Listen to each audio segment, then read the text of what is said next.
My son-in-law pointed at me, his voice dripping with venom, calling me a thief right in front of my own grandchildren. My daughter, my Evelyn, just stood there, silently, her eyes avoiding mine. But then I pulled out the hidden camera footage, and their faces went as white as ghosts. I never thought that at 65, I'd be buying a hidden camera. That's something young people do in detective shows, not elderly widows from Chesapeake. But there I was, standing in an electronics store, listening to a salesman who looked only a few years older than my grandson Liam. I nodded along, pretending to understand all his technical terms. Mrs. Adlington, this model has a motion sensor. The battery lasts a week of continuous recording, he chirped, holding up a tiny button-sized device. You said you want to keep an eye on your cat when you're away.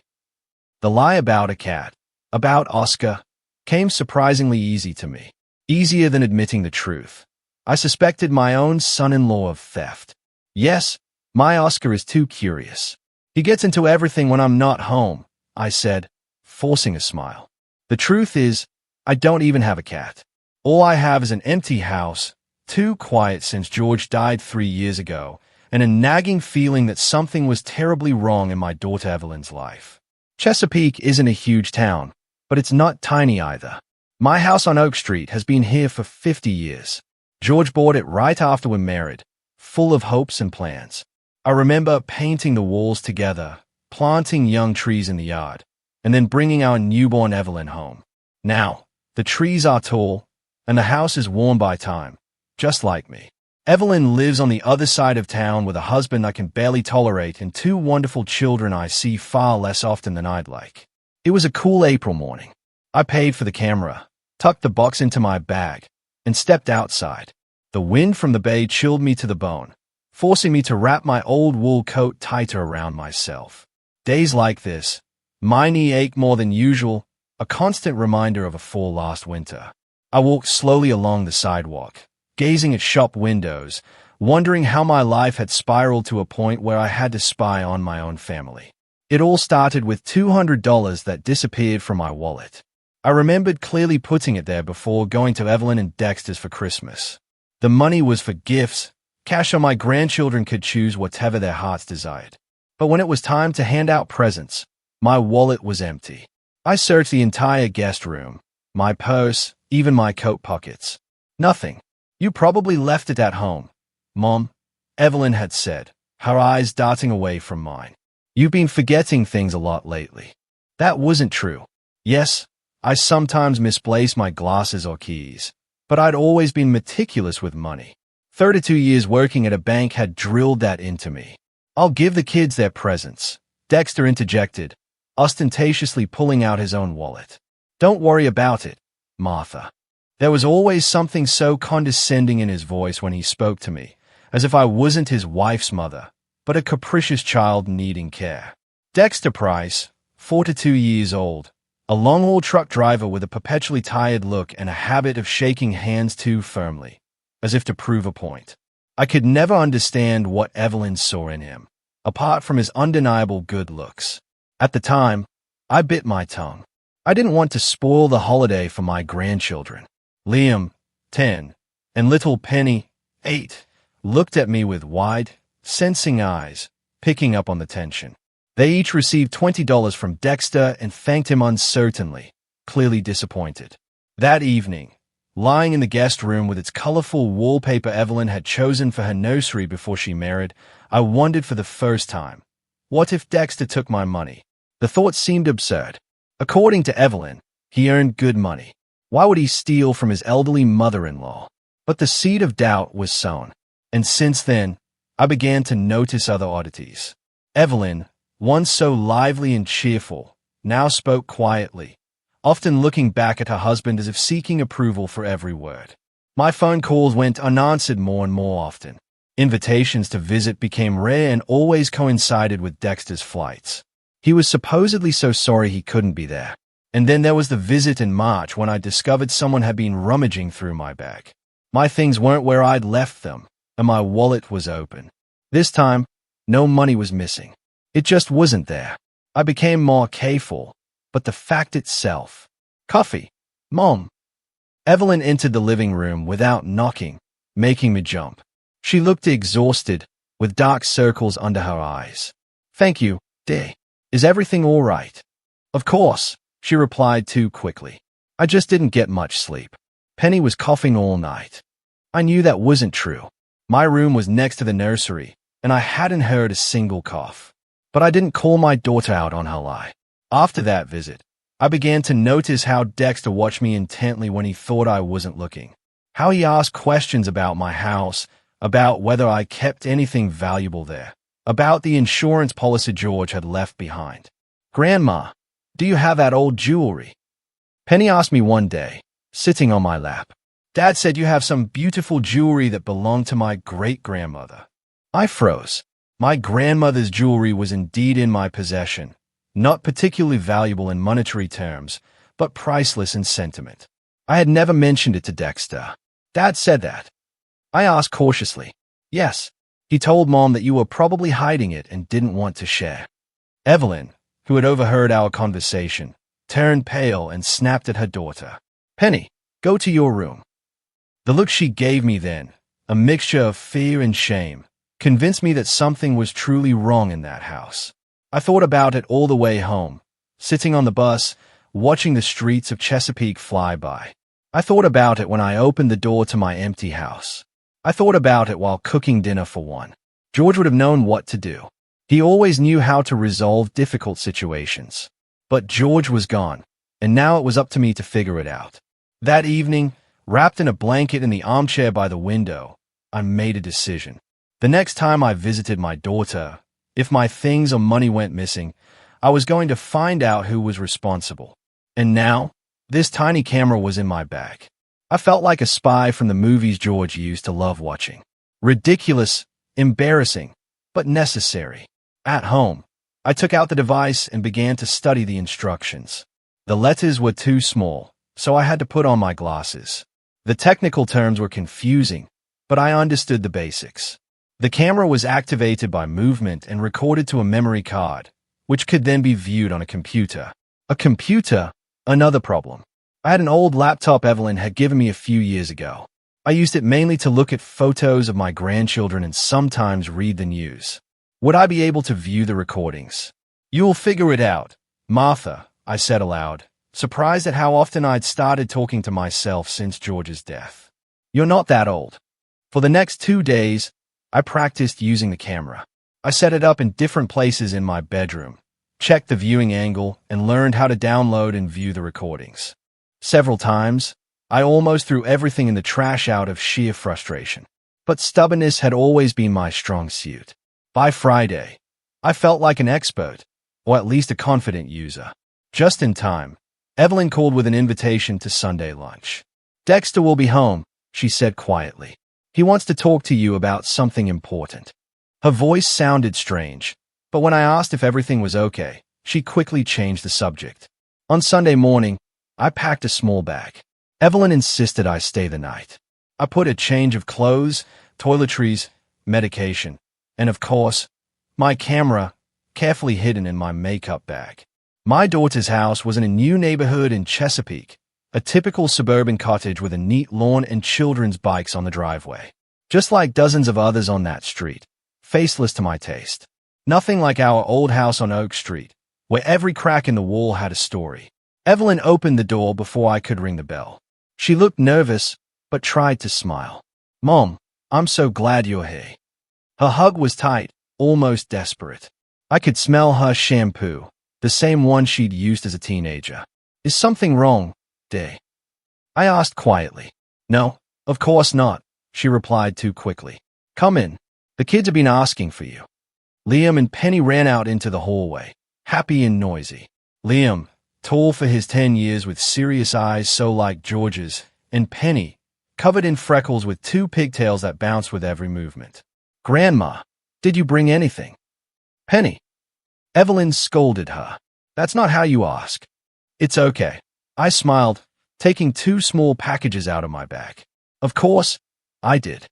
A book for Liam, who loved stories about adventures, and a set of colored pencils for Penny, who inherited my love of drawing.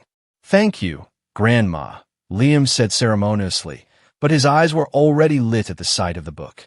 Penny just threw herself into my arms, hugging me tightly. Her small, warm body pressed against mine, and for a moment, everything became simple and clear. For these children, it was worth enduring the tension I felt in this house. Kids, go to your rooms. Dexter's low voice came from the door. Let Grandma rest from her trip. He stood leaning against the door frame, tall, with dark hair slightly graying at the temples. Outwardly, he was an attractive man, if not for the cold look he gave me. Hello, Dexter, I said, straightening up. Years of working with clients at the bank had taught me to remain calm in front of unpleasant people. Martha, he nodded, not moving from his spot. I hope the trip was okay. Fine, thank you. I'll take your things to the guest room, Evelyn interjected, grabbing my bag.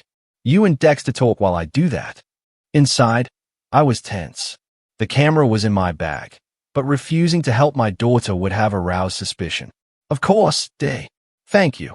Evelyn quickly left with my bag, leaving me alone with my son-in-law, my heart pounding. If he found out about the camera, come into the living room, Dexter said, motioning me to follow him. We really need to talk. I followed him, wondering what he wanted to talk about. Money, the house, George's insurance. But the conversation turned out to be about something else entirely. When I finally made it to the guest room late that night, I was relieved to find that the camera was still safely tucked away in my makeup bag. Carefully, trying not to make a sound, I set it up between the books on the shelf. The perfect angle to see the whole room, and especially the spot where I usually left my bag. Tomorrow, I would find out the truth. The morning began with the smell of pancakes and children's laughter. I lay in the guest room, listening to the sounds of the house waking up. Today was Liam's 11th birthday. 11 years ago, I held him in my arms for the first time in the maternity ward, small, red, and screaming. George had tears in his eyes, although he denied it later. Something just got in my eye, Martha, he'd said, wiping his cheeks surreptitiously. Sunlight filtered through the curtains. The weather had decided to give the birthday boy a present. I slowly sat up in bed, feeling my joints ache. At 6 to 5, every morning your body reminds you of the years you've lived. I reached for my glasses on the nightstand and glanced involuntarily at the bookshelf where my little camera was hidden. It was still there, inconspicuous among the worn volumes. Grandma, are you awake? The door flew open, and Penny rushed into the room, already dressed in her frilly party dress. Mom said you should come have breakfast. Good morning, sunshine, I smiled, watching her jump up and down with excitement. Tell Mom I'll be there in 10 minutes. And Dad said we're having guests tonight. Penny continued chattering. And a big cake. Liam will make a wish. He will, I nodded. Now, let Grandma get dressed. Okay. When Penny ran off, I went to the window. The view of the neighbors' neat houses, trimmed lawns, and parked cars looked so peaceful. It was hard to believe that behind this facade of prosperity, something was going on in my daughter's house. Something that made Evelyn look exhausted and Dexter more irritable than usual. Yesterday's conversation with him had been strange.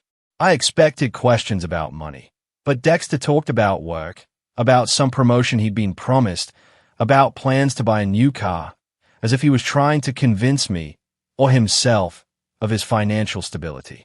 Everything's going great, Martha, he'd repeated. Soon, we'll even be able to send the kids to private school. But something in his eyes didn't match his words. Anxiety. I couldn't quite put my finger on it.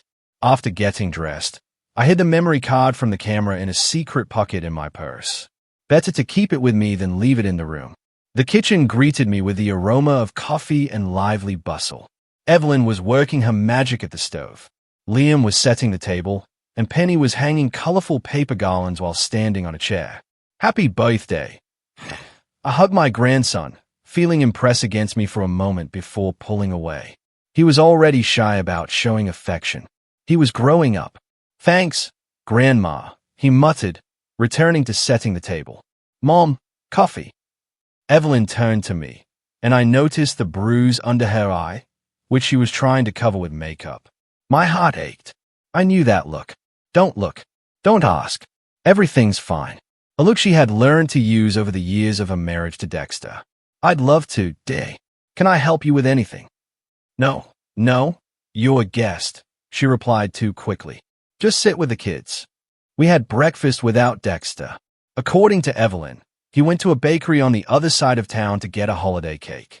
His absence eased the tension.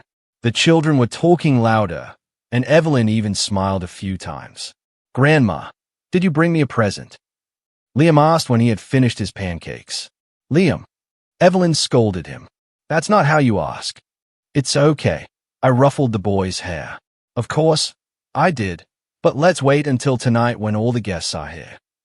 The gift was actually hidden in my bag, a kit for building a radio-controlled Model A plane. Liam was fascinated by technology, and I'd had to save quite a bit from my modest pension to make my grandson happy. After breakfast, the children ran off to get ready for the party, and Evelyn and I were left alone in the kitchen. She washed the dishes silently, avoiding my gaze. Eve, I said quietly, using her childhood nickname. What's going on? And don't tell me everything's fine. Her hands froze in the soapy water. For a moment, I thought she was about to cry, but Evelyn just sighed deeply. It's just stress, Mom. Lots of work at the hospital, the kids, the house. You know how it is. And a bruise under your eye? That's from stress, too. She flinched as if she had been struck. I bumped into the closet door. My own clumsiness. A lie so obvious it hurt to hear it. My daughter, who had never been able to lie as a child, always blushing and stammering, now uttered these words with frightening ease. Evelyn, if you need help. The front door slammed, interrupting our conversation. Heavy footsteps echoed in the hallway, and Dexter appeared in the kitchen, holding a large cardboard box with a bakery logo on it. The cake's here, he announced with feigned cheerfulness. Hi, Martha. Have you had breakfast yet? Yes, thank you, I replied, watching Evelyn instantly transform. She straightened her back, forced a smile, and began fussing with the coffee pot. Honey, would you like some coffee or breakfast? I can heat up the pancakes. Coffee, he said curtly, placing the box on the table. Black. I need to check the barbecue before tonight. The Bensons are coming at 5. I thought the party was at 4, Evelyn said uncertainly. I moved it. I have things to do, Dexter snapped. And tell the kids to keep it down. My head is splitting. He picked up his coffee mug and walked out to the backyard without looking at his wife or me. Evelyn slumped her shoulders as if the air had been let out of her. Is just tired, she muttered, even though I hadn't asked her anything. He works a lot. I didn't say anything. What could I say? That I could see how afraid she was of him. That I remembered how happy and confident she had been before she met him. That George was turning in his grave, seeing how his daughter was being treated. Instead, I just put my hand on her shoulder. I'll go see what the kids are doing. The day dragged on. The children tried to be quiet, playing board games in Liam's room. I joined them, listening to their whispers and muffled laughter. Evelyn was preparing a festive dinner while Dexter disappeared into the garage, went out into the yard, and locked himself in his study, talking to someone on the phone too quietly for me to make out the words. At 3 o'clock, I went up to the guest room, pretending to rest before the guests arrived. In reality, I needed to check the camera. It was still in place, but the angle had changed slightly. Had someone moved the books? I quickly adjusted the device and returned to the children. By 5 o'clock, the guests began to arrive. The Bensons, our neighbors, with their son, Liam's classmate, 2 of Evelyn's colleagues from the hospital with their husbands, Miss Coleman, Penny's elderly teacher, who was some distant relative of Dexter's, a total of 12 adults and 5 children. The party was held in the backyard. Dexter grilled meat on the barbecue, playing the role of the hospitable host. Evelyn bustled about with snacks and drinks. The children played badminton on the lawn. I sat in a wicker chair, watching this spectacle of happy family life. None of the guests seemed to notice Evelyn's forced smiles, Dexter's sharp movements, or the frightened glances the children cast at their father when he raised his voice. Nice party, isn't it? Miss Coleman, a dry old lady with piercing eyes, sat down next to me. Liam has grown so much in the last year. Yes, they're both growing up too fast, I agreed. How are you, Martha? Is it hard being alone after George? The question was direct, but not tactless. At her age, over 70, you don't waste time on social niceties. I'm getting used to it, I replied honestly. One day at a time. I understand, she nodded. My Harold passed away 15 years ago. Sometimes I still talk to him. Can you imagine? I can imagine, I smiled. George is now my chief advisor on all matters. Miss Coleman chuckled and nodded toward Dexter, who was laughing loudly at someone's joke. And what does George think of your son-in-law? I froze, surprised by her directness. Why do you ask? She shrugged. Just curious. Dexter is a complicated man. I've known him since he was a child. His father was the same, charming at first, then controlling. I didn't know how to respond. Miss Coleman seemed to have seen the same thing I had. But before I could gather my thoughts, Dexter himself interrupted us. What are you whispering about? Ladies, he asked, approaching with a glass of beer in his hand. I hope you're not gossiping about me. What are you talking about, Dexter? Miss Coleman replied calmly. We were discussing the weather. Perfect for barbecue. Right. He smiled, but his eyes remained cold. Martha, could you help Evelyn in the kitchen? I think she needs some help with the cake. It wasn't a request. It was an order. I slowly got up, feeling my knee ache. Of course. In the kitchen, Evelyn was indeed busy with the cake, a huge chocolate structure with 11 candles. Mom, thanks for coming, she exhaled. I can't find the matches for the candles. Dexter usually keeps them.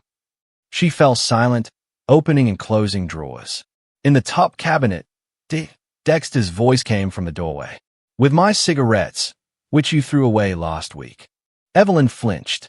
I thought you quit smoking. And I thought we didn't throw away each other's things, he retorted, walking into the kitchen. But I'm not angry, sweetheart. It's a holiday.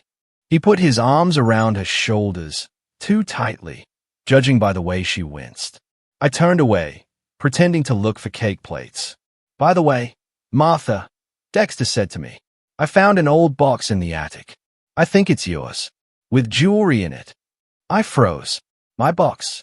The one with my grandmother's jewelry that I'd left with Evelyn for safekeeping a few years ago when I was renovating my house. Yes, I think it's mine, I replied cautiously. Can I take a look? Of course, he smiled. After the cake. It's in my study. Something in his tone made me wary. It was as if he was testing my reaction, waiting for something. The evening continued. Liam blew out the candles on the cake to the applause of the guests. Dexter gave a touching speech about what a wonderful son Liam was growing up to be and how proud he was of him. From the outside, everything looked perfect. A happy family, a loving father. Only I could see how tense Evelyn's shoulders were, how Liam's smile was forced as he received his father's approval, which was so rare on ordinary days. When the cake was eaten and the presents were handed out, I was glad that my airplane had delighted Liam, and the guests began to leave. The children went to their rooms, tired from the holiday. Evelyn started cleaning up the kitchen. Come on, Martha. Dexter appeared next to me as I was folding the leftover holiday napkins. I'll show you that box. I followed him into his study, a small room with a desk, a computer, and bookshelves filled with sports trophies and photographs of Dexter with people in business suits. On the desk was my box, a carved wooden box that my father had brought back from Europe after the war. It contained some inexpensive but memorable jewelry, my grandmother's silver bracelet, my mother's pearl brooch, and a pair of gold earrings that George had given me on our first anniversary. I found this the other day when I was looking for some old papers, Dexter said, pushing the box toward me. I thought you might want it. I carefully took the box and immediately noticed that the lock was broken. The small silver tongue that used to click shut with a distinctive sound was now hanging on a single screw. The lock was broken when I found it, Dexter said quickly, watching my reaction. Probably a long time ago. A lie. I remembered clearly that the lock had been intact when I had given the box to Evelyn for safekeeping. And it wasn't just any lock. My father had specially installed a clever mechanism that could only be opened if you knew the secret. With my heart pounding, I opened the lid. The jewelry was there, but something was wrong. I went through them. The bracelet, the brooch, the earrings, the ring. Where was George's wedding ring? After he died, I kept it here on a thin gold chain. Is something wrong? Dexter asked, watching me closely. I slowly looked up. Should I tell him about the missing ring? Accuse him right now? No, not now. Not with Evelyn and the children in the next room. No, everything's fine. I lied. I just haven't seen these things in a long time. Thanks for finding them. He nodded, but I noticed a strange look in his eyes. Disappointment. Relief. You can take it with you, he said casually. It's yours. Yes, of course, I said, clutching the box to my chest. I'll put it in my room. Leaving the study, I stopped in the hallway, trying to calm my breathing. George's ring was gone. A gold ring with our initials and wedding date engraved inside. Not the most expensive, but priceless to me. In the guest room, I carefully examined the box. The lock wasn't just broken. It had been pried open. There were clear marks from a screwdriver or knife on the wood around it. I also noticed that there was no dust inside. Someone had recently wiped the box down on the inside, but not on the outside. I sat down on the bed, still holding the box. Questions swirled in my head. Why did Dexter need George's wedding ring? Why that, and not something more valuable? And why did he decide to return the box now? There was a soft knock at the door. I quickly closed the box and hid it under my pillow. Come in. It was Evelyn with a cup of tea in her hands. I thought you might want some tea before bed, she said, placing the cup on the nightstand. How was your holiday? Wonderful, I replied. Liam was happy. She nodded, but her gaze was distant. Mom, she began, then fell silent, biting her lip. What is it, Day? Nothing, she shook her head. Just, thank you for coming. It means a lot to the children. She leaned in to hug me and whispered so softly I could barely hear her. Be careful with Dexter. He's been out of sorts lately. Before I could respond, she straightened up and headed for the door. Good night, Mom. Good night, sweetie. When the door closed, I took the box from under my pillow and opened it again. In the dim light of the nightstand lamp, the jewelry glimmered faintly, reminding me of the past, of people who were no longer there, of happy moments that could never be recaptured. The broken lock on my old box with the family jewelry spoke louder than words. Something was very wrong in this house, and I had to find out what it was before it was too late. The morning was cloudy. I woke up to the muffled rumble of thunder in the distance. Outside the guest room window, heavy gray clouds covered the sky. Nature seemed to be warning of an approaching storm. The clock on the nightstand showed 7 in the morning, but voices could already be heard in the house. I slowly sat up in bed, feeling a dull ache in my lower back, a sure sign of approaching rain. The jewelry box was still lying on the bedside table. The broken lock seemed to stare at me with silent reproach. Why didn't I take it earlier?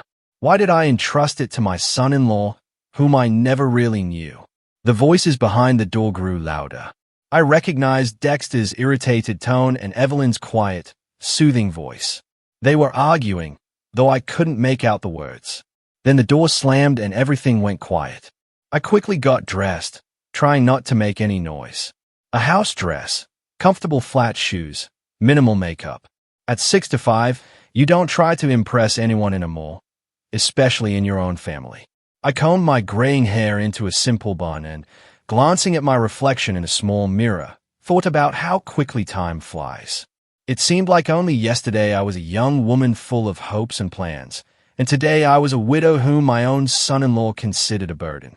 Picking up the box, I went out into the hallway. The aroma of freshly brewed coffee and something sweet wafted from the kitchen. Evelyn was probably baking pancakes for the children, as she did every Sunday. Good morning, I said as I entered the kitchen. Evelyn was standing at the stove, flipping pancakes. Liam and Penny were already sitting at the table, eating breakfast. Dexter was nowhere to be seen. Good morning, Mom, Evelyn replied without turning around. Her voice sounded tense. Coffee. I'd love some, I said, putting the box on the kitchen table and sitting down next to Penny, who immediately snuggled up to me. Grandma, are you leaving today? She asked, her voice full of hopeful question. Yes, sweetie. The bus leaves at 2. But that's not for a while, the girl said happily. We'll have time to play. Liam chewed his pancakes silently, avoiding my gaze. Something was wrong. Usually so talkative, today he seemed withdrawn, almost frightened. "What's wrong, Liam?" I asked, reaching across the table to touch his hand. "Didn't get enough sleep." He flinched and pulled his hand away. "Everything's fine," he muttered, not looking up. Evelyn placed a cup of coffee and a plate of pancakes in front of me. I noticed that her hands were shaking. "Kids," she said in an unnaturally cheerful tone, "when you're done with breakfast, go to your rooms, okay? Your dad needs to talk to your grandmother." My stomach clenched. "Talk about what?"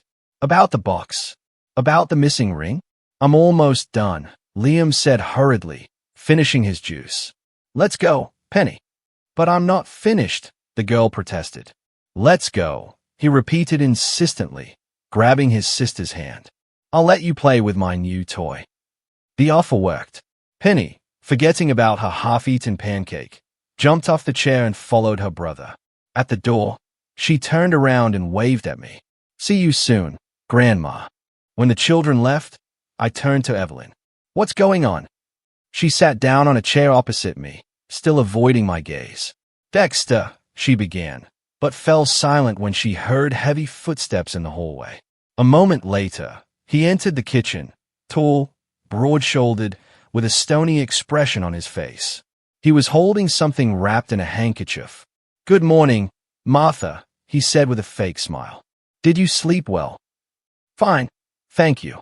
I tried to sound calm, even though my heart was beating in my throat. "You wanted to talk to me?" "Yes."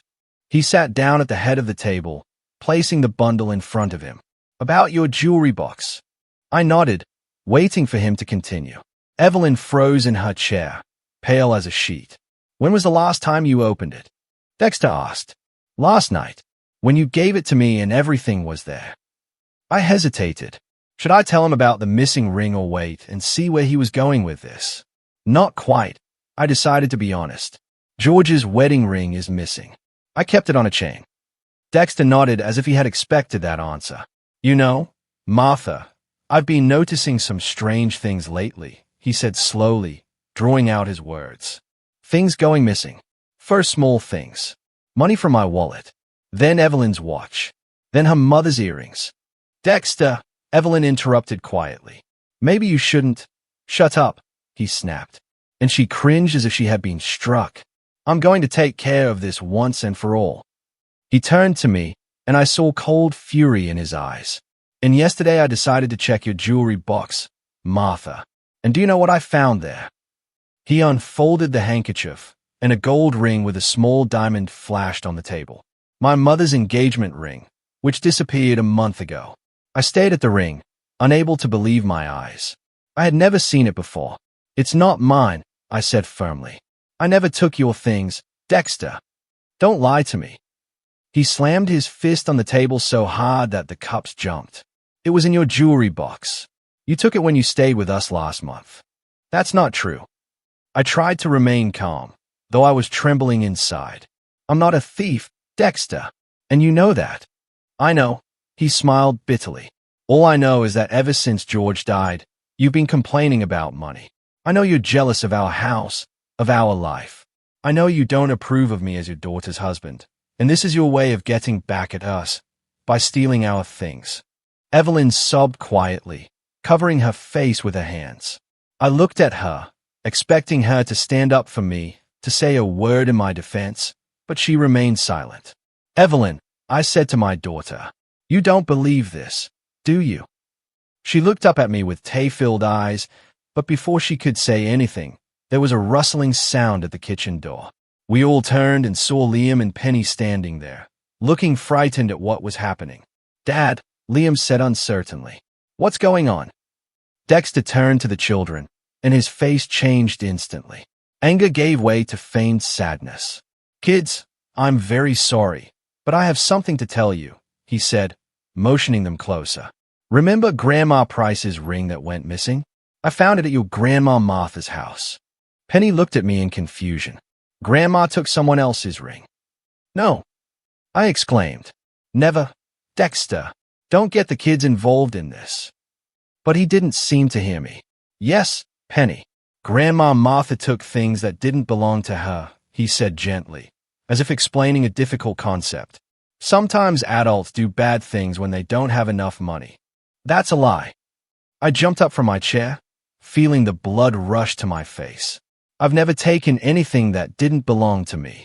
Dexter, stop this right now. See, he said to the children, ignoring me. That's why I didn't want her to come so often. I knew something was wrong.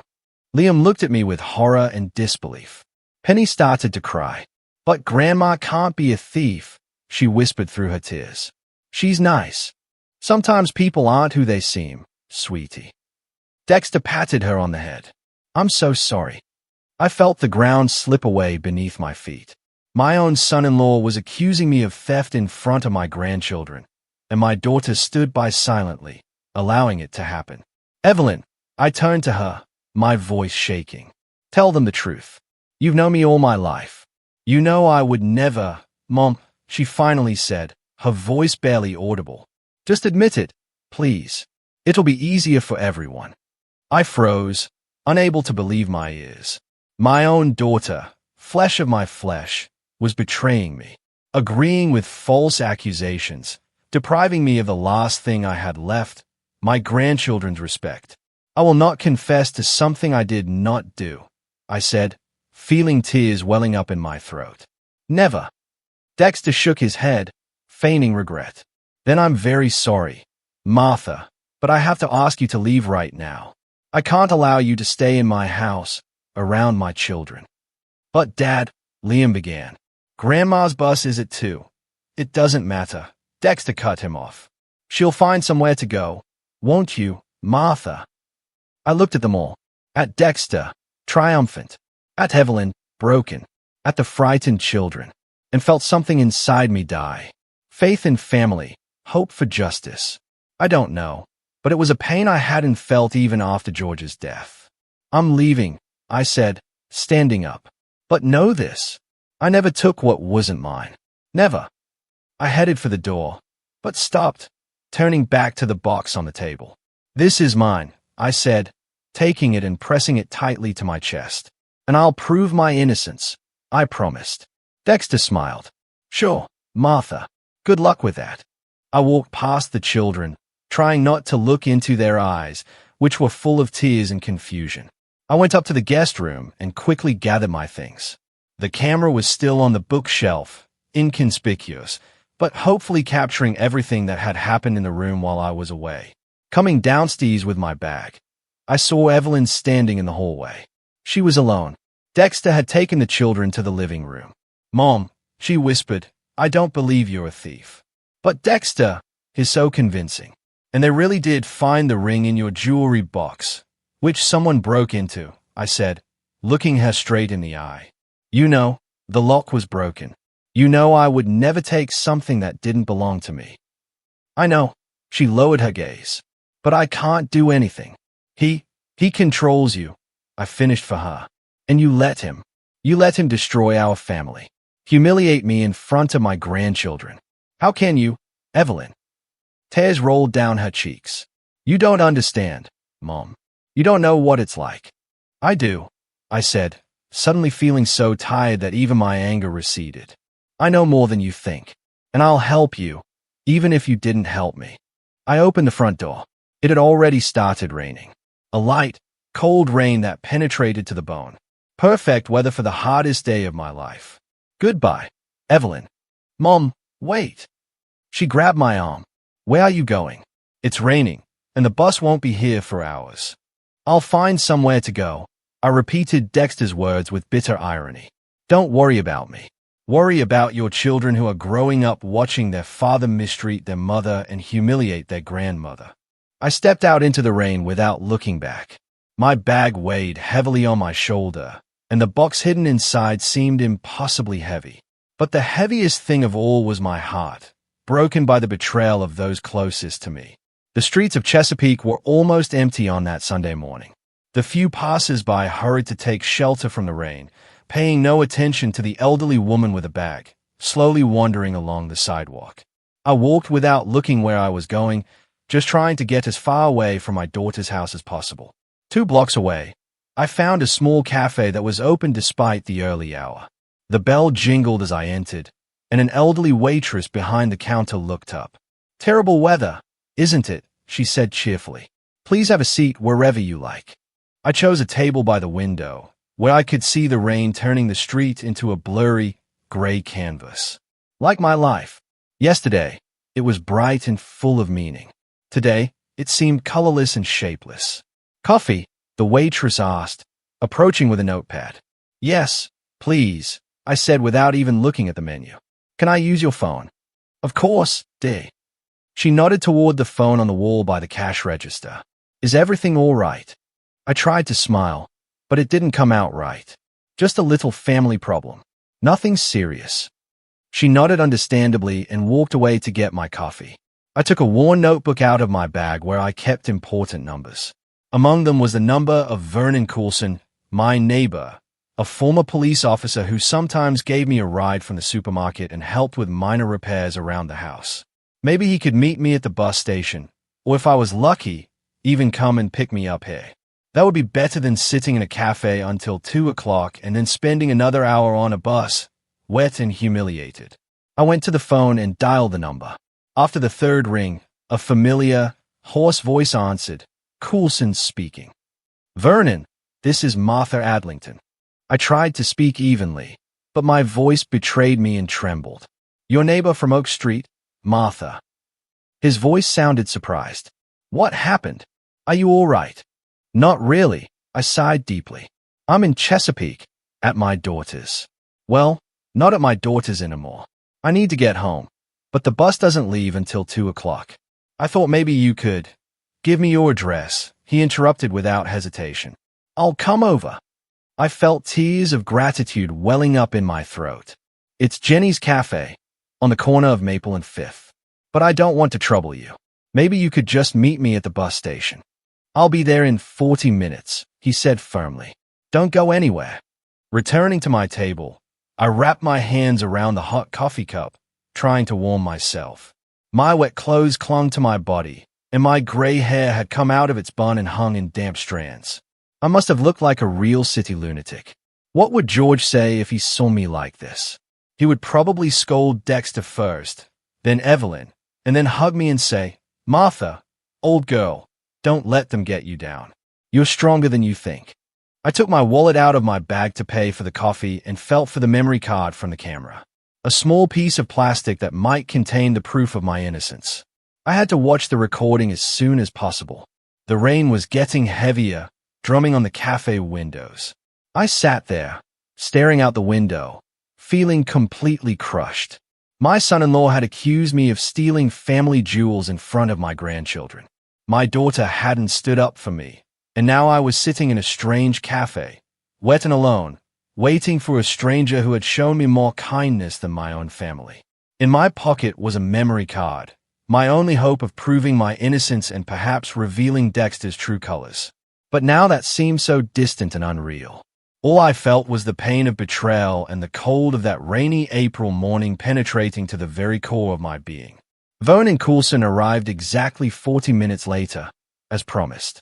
I saw his old blue Ford pull up in front of the cafe and felt such relief that I almost cried. He came in, shaking the rain off his worn leather jacket, and spotted me right away. Tall, stooped, with a thick gray mustache and piercing blue eyes. He was the typical retired police officer who hadn't lost his professional observational skills.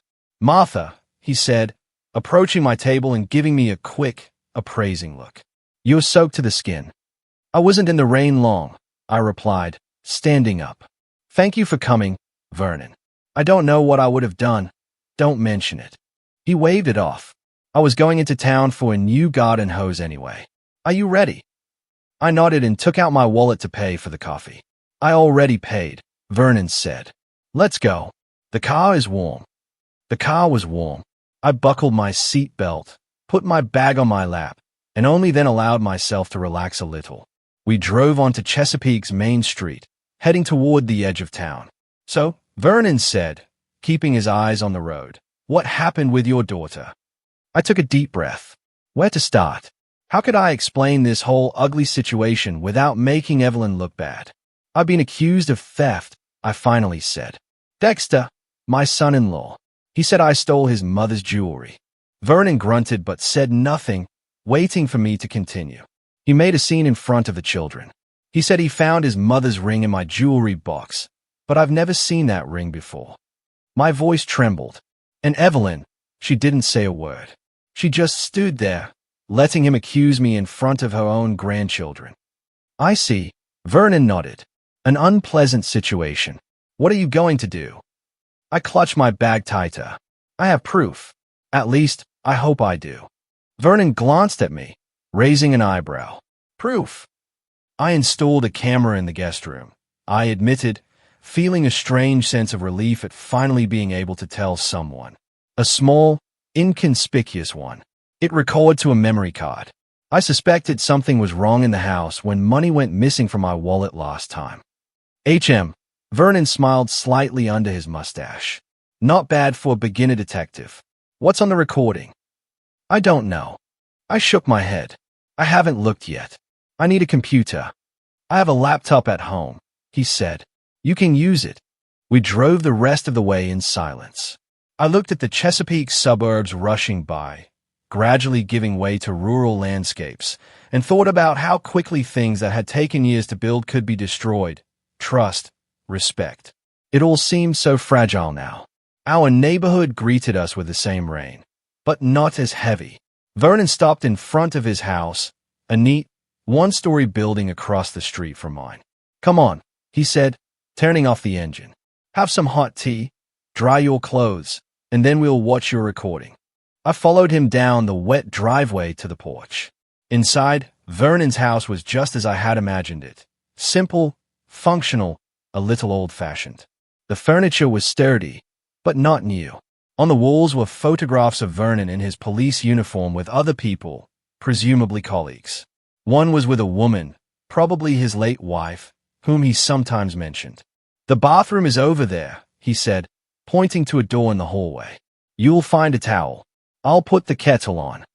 15 minutes later, having changed into dry clothes from my bag and dried my hair with a towel, I was sitting at Vernon's kitchen table with a cup of hot tea. He sat down opposite me, placing his open laptop between us. Now, let's see what you've got there, he said. I took the memory card out of my purse and handed it to him. My hands were shaking with excitement. What if the camera hadn't worked? What if Dexter had found it and deleted the recording?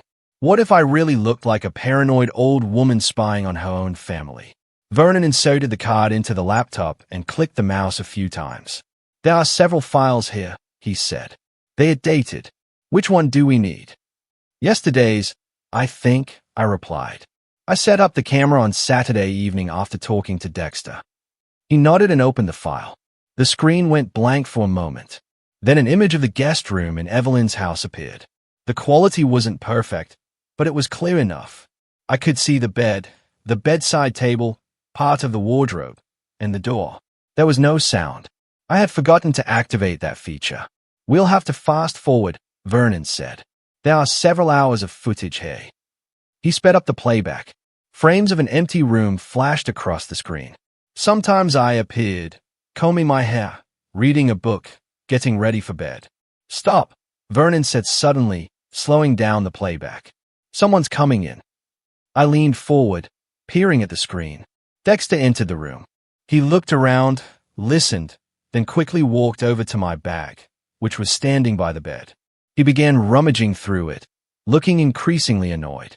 Then he stopped as if he had heard something and quickly left the room.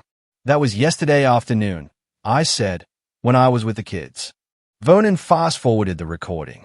Dexter reappeared, but this time it was nighttime, judging by the darkness outside the window and the night light that was on. I should have been asleep at that time. He looked around again, then walked over to the nightstand where my jewelry box was. He picked it up, examined the lock, then took something out of his pocket, a screwdriver or a knife, and started picking at the lock. I felt everything inside me go cold. This was it, the proof. Dexter was breaking into my jewelry box.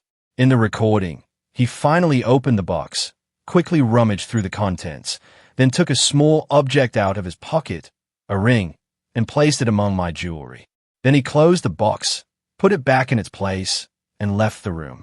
"Oh my God," I whispered. "He put the ring in my jewelry box." "Looks like it," Vernon nodded. "Let's watch some more." By the way, if you're finding this story as unbelievable as I did living it, make sure to hit subscribe. More true stories like this are coming your way. The next interesting moment came in the early morning. Dexter entered the room again, but this time he was not alone. Evelyn was with him. They stood at the door and, judging by their gestures, were arguing. Evelyn shook her head and tried to leave, but Dexter grabbed her by the arm and said something, leaning close to her face.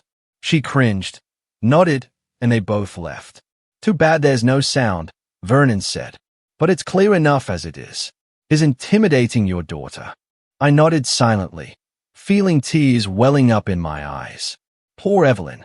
I should have realized sooner what was going on in her home. "Wait." Vernon paused the recording again. His back. Sure enough, a few minutes later, Dexter entered the room again, this time with a phone in his hand. He sat down on the edge of my bed and started talking on the phone, frequently glancing at the door. At one point, he stood up and paced around the room, gesturing wildly. It was clear that the conversation was unpleasant. Dexter's face was contorted with anger, and he slammed his fist into his palms several times. "It's a shame we don't know who he's talking to," I said. "Yes, it's hard to tell without sound," Vernon agreed. "But it looks like he's talking to a creditor." He pointed to the screen where Dexter was making a gesture of counting money. These gestures usually mean a discussion about debt. I remembered my son-in-law's strange behavior in recent months, his nervousness, his conversations about finances. "Do you think he has money problems?" "Quite possibly," Vernon shrugged. "And judging by his behavior, serious ones." We continued watching. Dexter finished his phone call, sat for a few more minutes with his head in his hands, then abruptly stood up and left the room. The next significant moment was in the morning. I recognized the early morning light outside the window. Evelyn entered the room with a cup of tea. She placed it on the nightstand, looked around, then walked over to my bag. She hesitated as if struggling with herself, then quickly opened it and put something inside. A note. Then she left just as quickly. What did she put in my bag? I strained to make out the blurry writing. "I can't see." Vernon shook his head. "Something small. Check your bag." I quickly opened my bag and began rummaging through its contents. Nothing unusual. Clothes, toiletries, a book. Wait. I took out the book I had brought with me on the trip. A well-thumbed Agatha Christie detective novel. A folded piece of paper fell out. "Hey." I unfolded the note. It was Evelyn's handwriting, small and uneven, as if she had written it in a hurry. "Mom, I'm sorry. D is in big debt because of gambling. He's threatening to take the kids if I don't help him. I'm scared for them. Please be careful. Don't trust him." "Eso? That's what it is," Vernon said quietly, reading the note over my shoulder. "Gambling.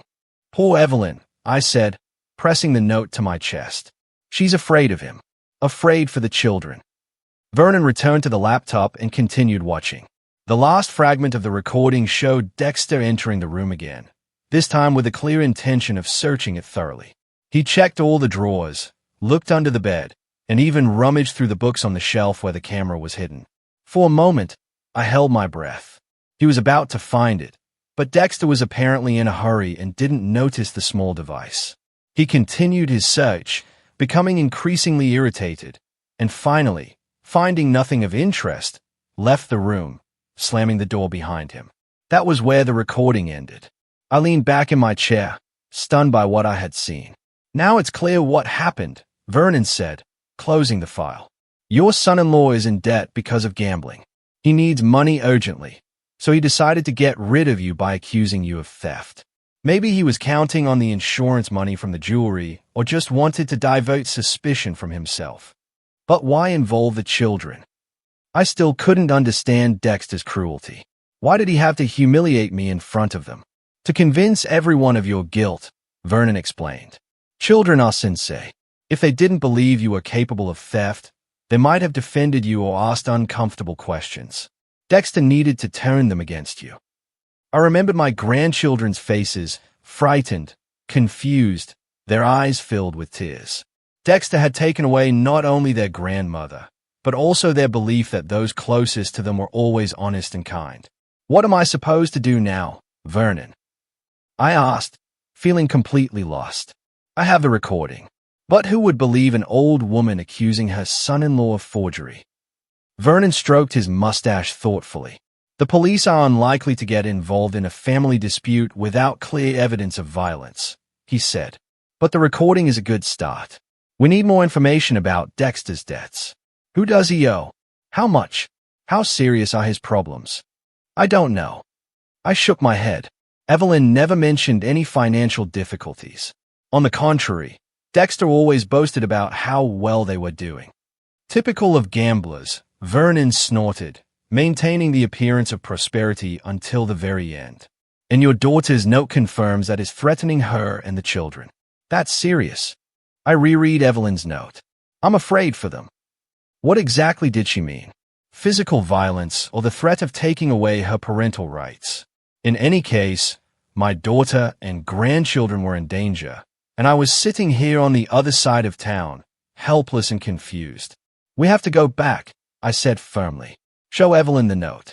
Convince her to leave Dexter and take the children with her. Vernon shook his head. Not so fast, Martha. If Dexter really owes dangerous people a lot of money, a direct confrontation could be dangerous. We need a plan. What plan? I was starting to lose my patience. Every hour my grandchildren spend with that man could be dangerous for them. I understand your concern, Vernon said gently. But let's think rationally. If we just barge in there with accusations, Dexter will deny everything. He'll say the recording is fake, that you made it all up out of revenge. And Evelyn, I'm afraid she might not support you publicly if she's afraid for the children. I had to admit he was right. Evelyn had already shown that her fear of her husband was stronger than her love and respect for her mother. We couldn't count on her suddenly finding the strength to stand up to him. What do you suggest? I asked, trying to calm down. Vernon stood up and paced around the kitchen, clearly thinking things over. First, we need to make a copy of this recording, he said, just in case. Second, find out more about Dexter's financial situation. I have a friend in the police who can discreetly find out if your son-in-law has any connections to underground gambling establishments. And in the meantime, Evelyn and the children are staying with him, I remarked bitterly. Yes, but we'll move quickly, Vernon assured me. And one more thing. You need to contact Evelyn. Let her know that you have evidence of his innocence and that you're willing to help. How? I spread my hands. Dexter probably controls all her communications. Phone, mail, there are ways, Vernon said thoughtfully. For example, through her work. She still works at Chesapeake Hospital, right? I nodded. She's a nurse in the pediatric ward, 3 days a week, Monday, Wednesday, Friday. Great, Vernon smiled. So, she'll be there tomorrow. We could go and meet her during her lunch break somewhere public where Dexter can't interfere. The plan was starting to take shape, and I felt hope returning. Maybe all was not lost. Maybe I could regain my grandchildren's trust and help my daughter get out of this terrible situation. Thank you, Vernon, I said sincerely. I don't know what I would do without you. He waved his hand dismissively. It's nothing. Neighbors should help each other. Besides, he added with a slight smile, I worked in the police for 30 years. Sometimes I miss investigating. I smiled back for the first time in this long, difficult day. Then let's make a plan. What do we need to do before tomorrow? Vernon returned to the table and opened a new file on his laptop. First, copy the recording and save it somewhere safe. Second, I'll call my friend at the police department and discreetly ask about Dexter. Third, we need to prepare for the conversation with Evelyn. Decide exactly what we're going to tell her and how we're going to convince her to act. I nodded, mentally adding another item to the list. Prepare for the meeting with the grandchildren. I had to find a way to explain what had happened without completely destroying their image of their family and their trust. We spent several hours working out a plan. Vernon was methodical and thorough, as befits a former police officer. He considered all possible scenarios, calculated the risks, and suggested alternative solutions. I listened, asked questions, and sometimes argued. But overall, I trusted his experience. By evening, We had a clear plan of action for the next few days. The first step was to meet with Evelyn at the hospital. Then, depending on her reaction, we would either help her and the children escape from Dexter or gather more evidence of his machinations and go to the police. We need to be prepared for the possibility that Evelyn may not want our help, Vernon warned. Victims of domestic violence often defend their abusers, especially when there are children involved. I know, I sighed. But I have proof. She has to believe me. Let's hope so, he nodded. Now you need to rest. It's been a tough day. I suddenly felt exhausted, both physically and emotionally. The events of the day weighed heavily on me, and all I wanted to do was lie down and forget everything. But thoughts of my grandchildren, who were still with Dexter, wouldn't leave me alone. I'll walk you home, Vernon said, noticing my condition. The rain has almost stopped. Thank you. But I live across the street, I smiled weakly. I'll be fine. Still, he insisted. Take my umbrella just in case. We stepped out onto the porch. It was getting dark. The rain had indeed almost stopped, with only a few drops falling here and there. The air was fresh, smelling of wet earth and blossoming leaves. Spring was coming after all, despite everything. We crossed the street in silence. My house looked quiet and dark, as if waiting for its mistress to return. I took out my keys, but before opening the door, I turned to Vernon. Thank you for everything. I don't know how to express my gratitude. He looked slightly embarrassed, shifting from one foot to the other. Don't thank me, Martha. Just get some rest. Tomorrow is an important day. I nodded, suddenly feeling a lump in my throat. It was strange how a stranger had shown more concern and understanding than my own family. Although perhaps Vernon wasn't such a stranger anymore. We had been neighbors for over 10 years, exchanging pleasantries and occasionally helping each other with small things. But it was only today that I truly appreciated his presence in my life. See you tomorrow, I said, opening the door. See you tomorrow, he nodded. Call me if you need anything, anytime. As I entered the house, I immediately smelled something familiar. Old wood, books, lavender, which I had placed in the closets. Everything here was familiar, safe, and yet for the first time in many years, the house seemed too empty, too quiet. I walked into the living room without turning on the lights. I sat down in the armchair by the window, the one George used to love to sit in while reading the evening paper. Now I needed his advice and support more than ever. What would you do, George? I whispered into the emptiness. How would you protect Evelyn and the children? Of course. There was no answer, only the ticking of the old clock on the wall and the patter of rain outside the window. But for some reason, I was sure that George would have approved of our plan. He had always been in favor of decisive action, especially when it came to family. I took the jewelry box out of my bag and opened it. I sorted through the familiar items, my grandmother's silver bracelet, my mother's pearl brooch, earrings from George, and a ring that didn't belong to me, planted by Dexter. It looked out of place among my modest treasures.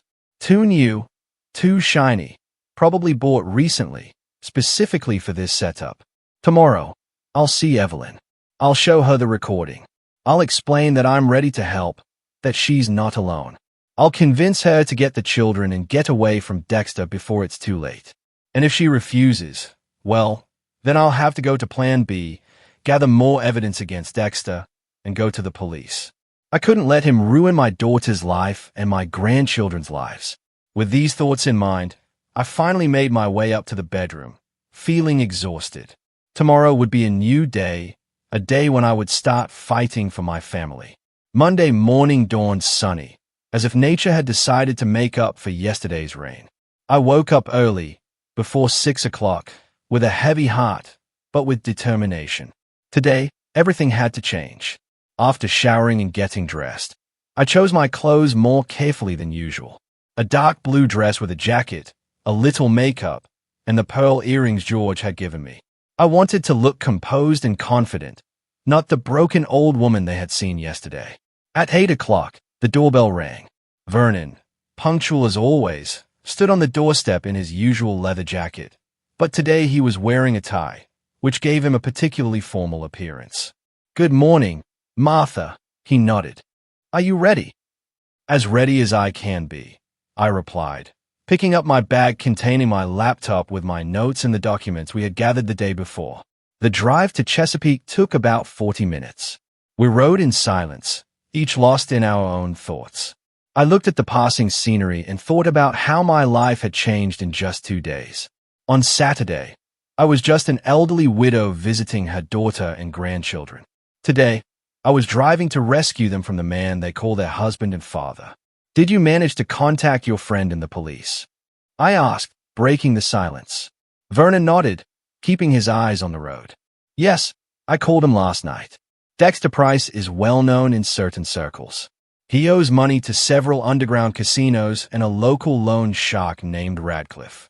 My friend doesn't know the exact amount, but it appears to be several tens of thousands of dollars. I gasped. The amount seemed astronomical. How could he? They have children, a mortgage. Gambling addiction defies logic, Vernon replied grimly. People lose everything. Their homes, their families, their jobs, and still keep gambling, hoping for a big win that will fix everything. We pulled up to Chesapeake City Hospital, an imposing glass and concrete building. Vernon parked in the visitor's lot. It's 9:30, he said, checking his watch. If I understand correctly, the nurse's lunch break starts at noon. Yes, I nodded. Evelyn usually eats in the cafeteria on the first floor. She only has 30 minutes, so we need to be concise. Okay, Vernon thought for a moment. Then here's the plan. First, you go alone. Find Evelyn and ask her if she can spare some time during her lunch break. If she agrees, great. If not, or if she seems scared, I'll come over and introduce myself. An official appearance sometimes helps. I agreed. Vernon did look impressive with his gray mustache and piercing gaze, especially today with his tie and police veteran badge on his lapel. The wait was agonizing. We sat in the hospital lobby, reviewing yesterday's notes and discussing our conversation strategy. Finally, the clock struck 11:45 and I headed for the elevators to go up to the pediatric ward. The hospital corridors were filled with the usual hustle and bustle. Doctors, nurses, patients, visitors. I walked, trying to look confident, although inside I was a bundle of nerves. What if Evelyn refused to talk to me? What if Dexter had already turned her against me completely? The pediatric ward greeted me with bright drawings on the walls and children's laughter from the playroom.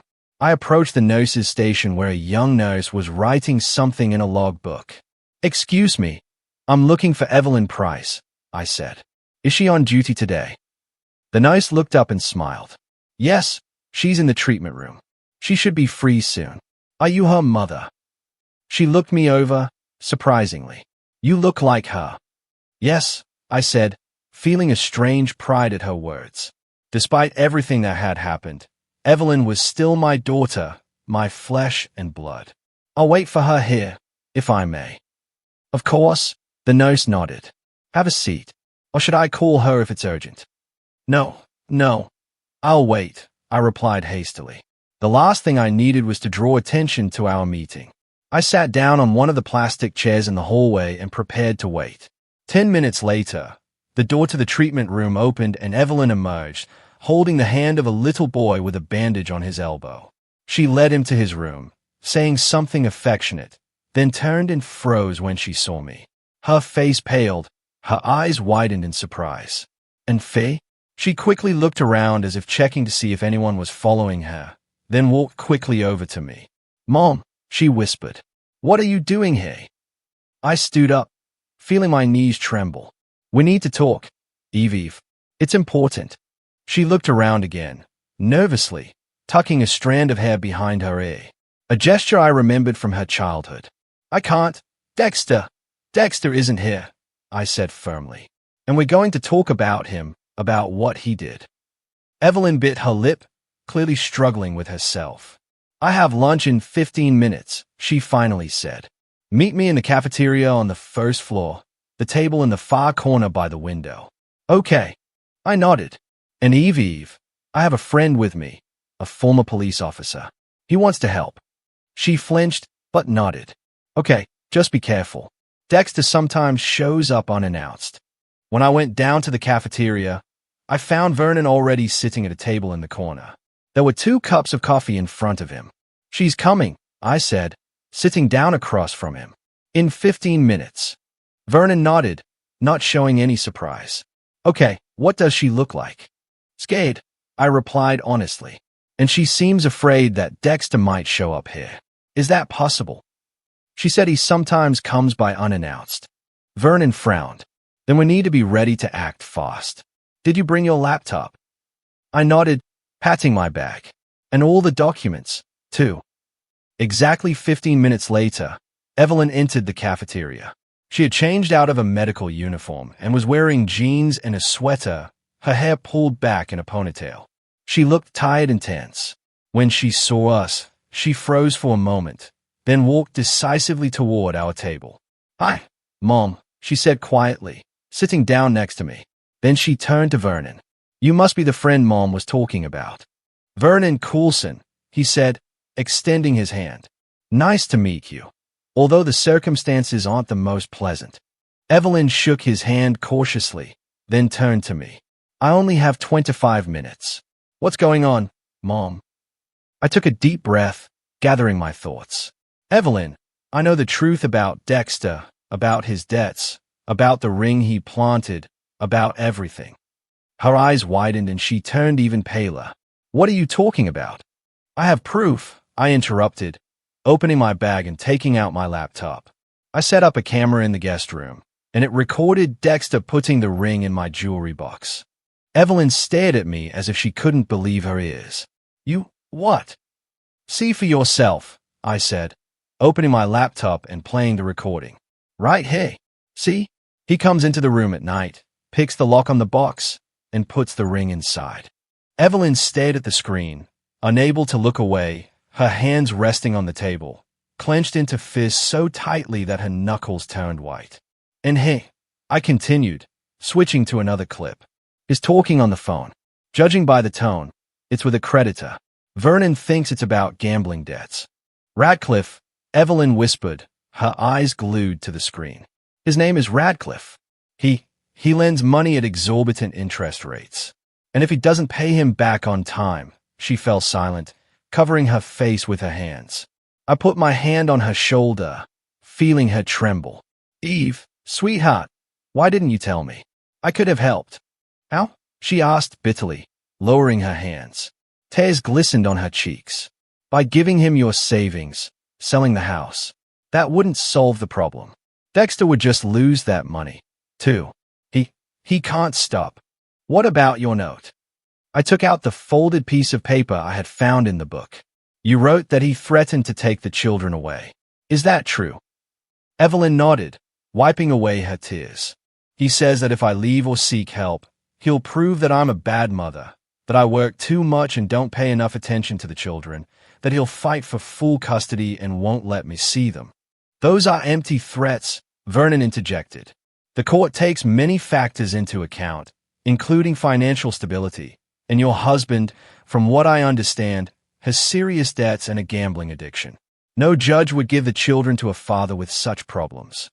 Evelyn looked at him, hopefully. Are you sure? Absolutely. Vernon nodded. I have friends in the Chesapeake Police Department. They confirmed that your husband is known in certain circles.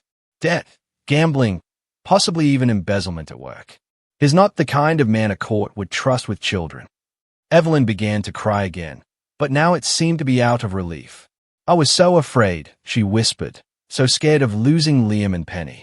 They're all I have.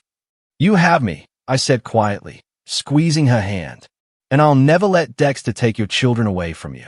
Never. We sat in silence for several minutes. Evelyn tried to collect her thoughts, and I gave her time. Finally, she straightened up and looked at me more determinedly. What should I do, Mom? Where should I go? I don't have money for a lawyer or a new place to live. Don't worry about that, I said. I have savings, and my house is big enough for all of you. The most important thing right now is to get the kids and get away from Dexter. But how? He'll be home from work at 6 o'clock. The kids are at school until 3. Vernon stroked his mustache thoughtfully. Here's the plan. You finish work at 4, Evelyn replied. Excellent. At 3, Martha and I will pick up the children from school. Then we'll go to your house and gather the most essential things. At 4, We'll meet you here, and we'll all go to Martha's house together. What if Dexter comes back early? Evelyn asked anxiously. That's unlikely, Vernon said. But even if he does, we have proof of his shady dealings. And I'm a former police officer. Trust me, he'll think twice before causing any trouble. Evelyn looked uncertain, but nodded. All right, I agree. But we need to act quickly. Dexter has an app on his phone that tracks my movements. If I don't go home after work, he might suspect something's wrong. Then leave your phone here in the locker, Vernon suggested. Or with a colleague you trust. Tell them you forgot to charge it and borrow another one for emergencies. That's fine, Evelyn nodded. I have a friend, Sarah. She'll help. Great. I felt a warm glow of hope spread through me. Then it settled. We'll pick up the kids at 3 o'clock, then go to your place to get your things, and meet here at 4 o'clock. Evelyn suddenly squeezed my hand. Mom, I feel so guilty. What happened yesterday? I should have stood up for you. I should have told the kids the truth. I'm such a coward. No, sweetie. I stroked her cheek like I used to when she was little. You're not a coward. You're a mother who fears for her children. I understand that, and I don't hold it against you. Evelyn clung to my hand, closing her eyes. Thank you, she whispered. I don't deserve a mother like you. You do, I said firmly. And you deserve even more. Now go to work. I'll meet you at 4. She nodded, stood up, hugged me tightly for a moment, then quickly left the cafeteria, wiping her eyes. She's strong, Vernon remarked when we were alone. She'll be fine. Of course she will, I nodded. She's my daughter. The next few hours were spent in tense anticipation. Vernon and I discussed the details of the plan and prepared the documents we might need if Dexter decided to go to the police. At 2:30, we drove to the school where Liam and Penny attended. Chesapeake Elementary was a typical one-story building with brightly colored walls and a playground. We parked nearby and waited. At 3 o'clock, the bell rang and the children began to file out in groups, talking loudly and laughing. I was the first to spot Liam and Penny. They were walking hand in hand, both with backpacks on their backs. Liam was serious and focused as always, while Penny was bouncing along. At the sight of my grandchildren, my heart ached with tenderness and pain. How would they react to my appearance after yesterday? I got out of the car and waved to them. Liam noticed me first and stopped, holding his sister back. A whole range of emotions flashed across his face. Surprise, embarrassment, uncertainty. Grandma! Penny spotted me and broke free from her brother's grip, running toward me. Grandma, you're back. She hugged my legs, pressing herself against me. I bent down and hugged her back, feeling tears welling up in my eyes. Of course, I'm back, sweetheart. I promised I'd prove my innocence. Remember? Liam approached more slowly, still unsure. Dad said you weren't coming back, he said quietly. He said you. I know what he said, I replied gently. But it's not true, Liam. And I have proof. Do you want to see it? He nodded, still not looking me in the eyes. Then get in the car, I said, pointing to Vernon's vehicle. I'll explain everything on the way. Where are we going? Penny asked, still holding my hand. Does Dad know? We're going to your house to get your things, I replied honestly. And then to mine. You'll be staying with me for a while.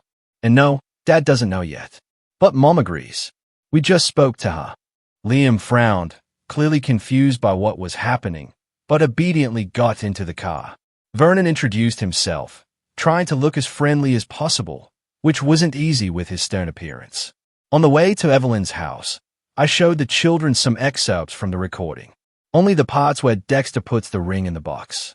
I decided they were too young to know about their father's debts and his threats to their mother.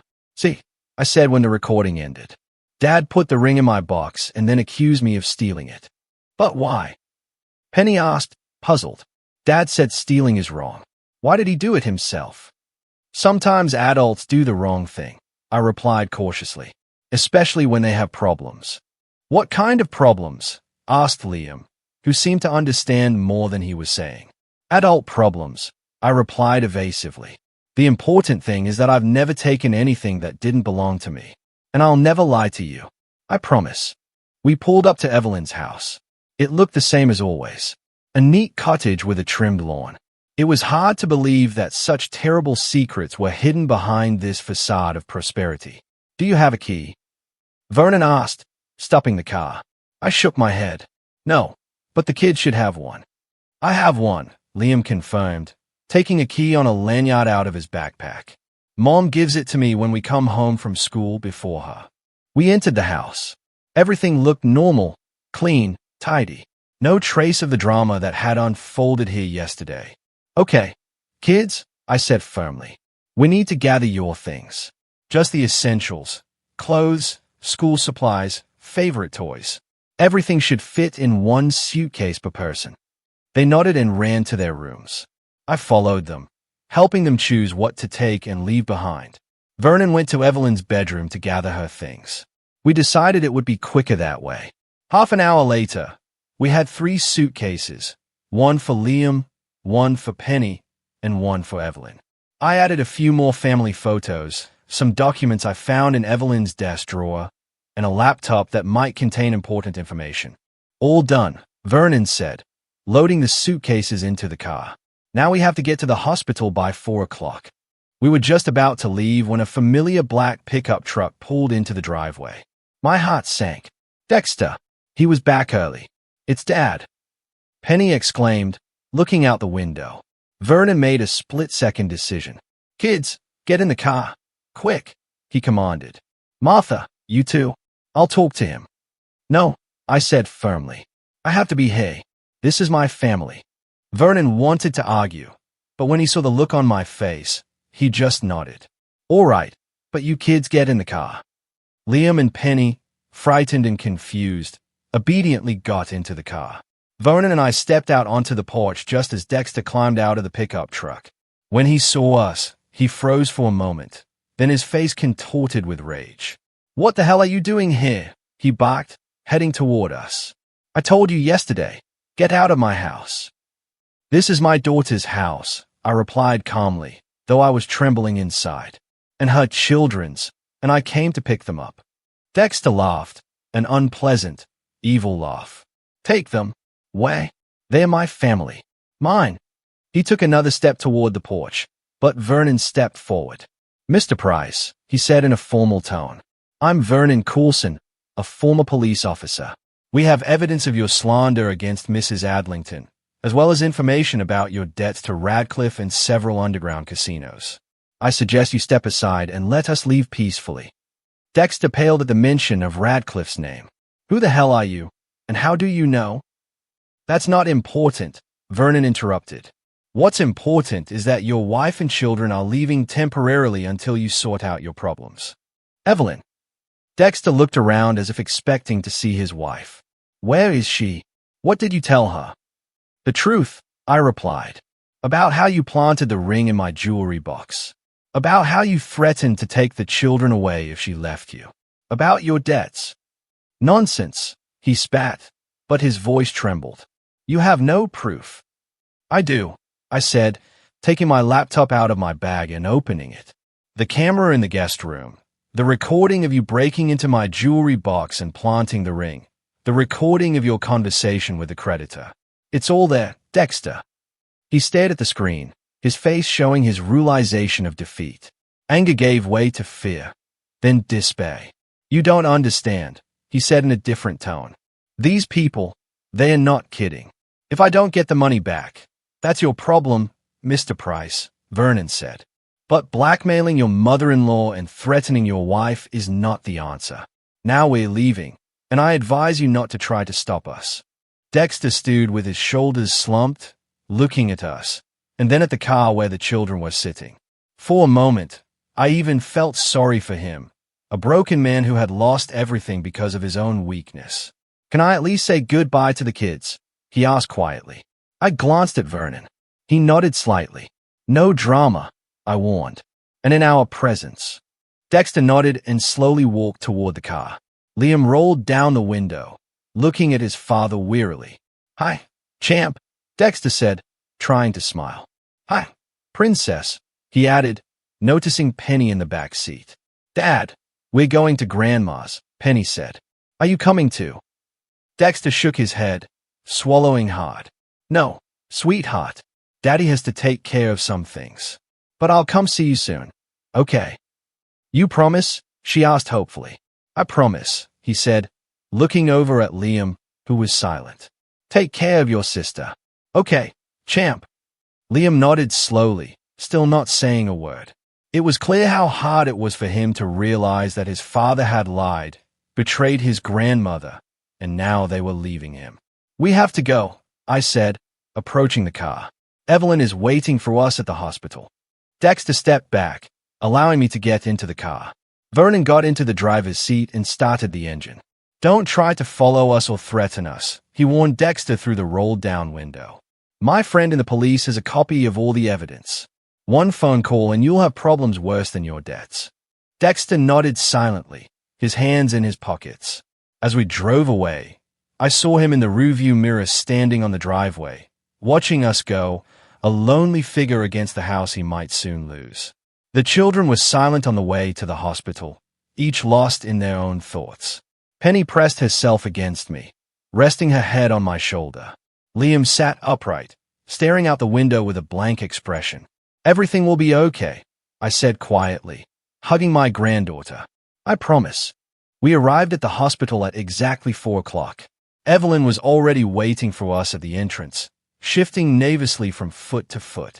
When she saw the car, she ran over and got into the back seat, hugging the children. My little ones, she whispered, kissing them one by one. Are you okay? Yes, Mom, Liam replied. We packed our things, and we saw Dad. Evelyn froze. Dad? Was he home? He came back just as we were leaving, I explained. But everything's fine. We showed him the recording, and he didn't interfere. Evelyn breathed a sigh of relief. Thank God. I was so scared. It's all over, Vernon said as he pulled out of the hospital parking lot. Now, let's go home to Martha's. We'll discuss what to do next there. The drive to my house took about 40 minutes. The whole time, Evelyn held on to the children as if afraid they would disappear. They told her about school, what they had brought with them, their plans for the evening. The usual children's chatter, which now sounded especially precious. My old house on Oak Street greeted us with the setting sun gilding the windows. How strange. Just yesterday, I had returned here alone, crushed and humiliated. Today I had brought my family here, my daughter and grandchildren who were about to start a new life. Welcome, I said, opening the door. Make yourselves comfortable. The children entered first, looking around curiously. They had been here before, but not often, and never stayed long. Liam, your room will be upstairs, first door on the right, I said. It was your mother's room when she was little. And you, Penny, will sleep in the room next door. It's my sewing room now, but we'll fix it up quickly. And me? Evelyn asked, carrying in a suitcase. The guest room is downstairs, I replied. There's a comfortable sofa bed. If you want, we can look for an apartment closer to your work. No, she shook her head. We'll stay here for now, if you don't mind. The children need stability, and so do I. Vernon carried in the remaining suitcases and stopped at the door. I think I'll go, he said. You need time to be together, to settle in. Stay for dinner, I offered. It's the least I can do to thank you. He hesitated, but Evelyn backed up the invitation. Please, Mr. Coulson, we couldn't have done it without you. All right, he agreed. But just dinner. The evening passed in a strange but cozy atmosphere. Evelyn and I prepared dinner while the children explored the house, finding old toys and books that had been around since their mother was a little girl. Vernon sat in the living room, answering phone calls from time to time. He was contacting his friends and the police to make sure Dexter wasn't taking any action against us. Over dinner, simple but hearty, roast, salad, apple pie, we talked about the future. About how Liam and Penny would continue going to the same school for now. Evelyn would drive them on her way to work. About finding a good lawyer to handle the divorce and custody agreement. About how I could help with the down payment if Evelyn decided to buy her own place. Mom, I can't accept this money. Evelyn objected when the children had gone to play and we were left at the table with our tea. You can and you will, I said firmly. This isn't a gift. It's an investment in your future, in my grandchildren's future. Vernon, who had been listening to our conversation, nodded. Your mother is right, Evelyn. Besides, I think you should go to court, not only for a divorce, but also for compensation. If Dexter really lost the family money, you are entitled to compensation. I'm afraid there's nothing to compensate, she said with a bitter smile. All our savings are long gone. The house is mortgaged and remortgaged. Even my salary, part of it went to pay off debts. Nevertheless, said Vernon, you need a good lawyer. I have a friend who specializes in cases like this. I can put you in touch with him. Thank you, said Evelyn sincerely, for everything. I don't know how we'll manage. She was interrupted by the doorbell. We all froze, looking at each other. Who could be coming at this hour? I'll get it, Vernon said, getting up. You stay here. He went into the hallway. Evelyn and I listened intently. Voices, muffled conversation, then footsteps returning to the dining room. It's Officer Dixon, Vernon said, entering with a young policeman from the Chesapeake Department.